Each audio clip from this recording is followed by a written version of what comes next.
मैंने देखा कई बार छोटे छोटे बच्चे हैं, इनके गले में मैंने काला ताबीज देखा, इनके पैरों में मैंने काला धागा बंधा देखा। माताओं बहनों से पूछा ऐसा क्यों करती हैं, क्या कारण है? तो कई बार बहन जी ये ताबीज है। क्या है इस ताबीज में, क्या है इस ताबीज में? तो कहती पता नहीं, कहाँ से लाए? एक मुल्ला जी पढ़ के दे गए। इसके अंदर क्या है? मुल्ला जी की दाढ़ी के 4-5 बाल उसमें अंदर रखे हुए हैं। वो ताबीज आप अपने बच्चों को पहना रही हो। क्यों पहना रही हो, क्यों पहना रहे हो आप? क्यों? क्योंकि अरे मुल्ला जी ने पढ़ के दिया है, ये तो चमत्कार करेगा। मेरा बेटा तो डरता है, मेरे बेटे को तो नजर लग जाती है, मेरा बेटा तो पढ़ाई में कमजोर है। अरे वाह डूब मरनो सनातनियों, मैं आपको क्या कहूँ, आर्य तो क्या, अपने आप को भूल से आप हिंदू कहने लगे। लेकिन विचार करना, कभी आपने सोचा कि हम अपने बच्चों को यज्ञोपवीत पहनाएं? कभी संस्कार कराने की सोची कि हर भारतीय के बच्चे के गले में यज्ञोपवीत होना चाहिए? सोचा कभी आपने? आपके बच्चे कैसे सीखेंगे? आप तो वहां से ताबीज पढ़वा के लाए ना, कैसे सीखेंगे? धर्म संस्कृति सभ्यता के प्रति आदर कैसे आएगा? कभी चोटी रखी इन बच्चों के? कभी यज्ञोपवीत कराया इन बच्चों का?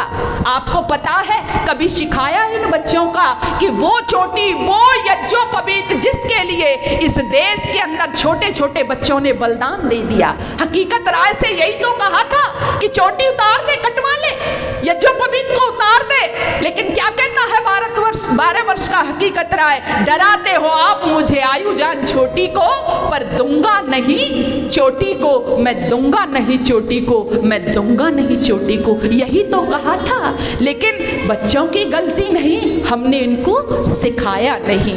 इसलिए अपनी भूमिका समझिए और अपने बच्चों के प्रति, मैं बच्चों की बात इसलिए करती हूँ कि ये जो हमारे बच्चे हैं हमारे देश का भविष्य है।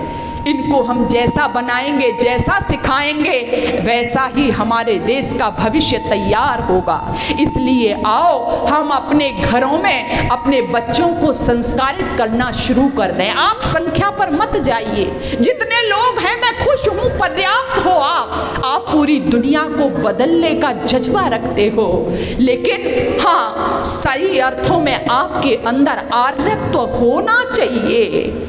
आप अपनी बेटियों को वो संस्कार दीजिएगा। आप जब पूजा करती हो ना तो क्या करती हो? एक थाली लेती हो और थाली में क्या क्या करती हो?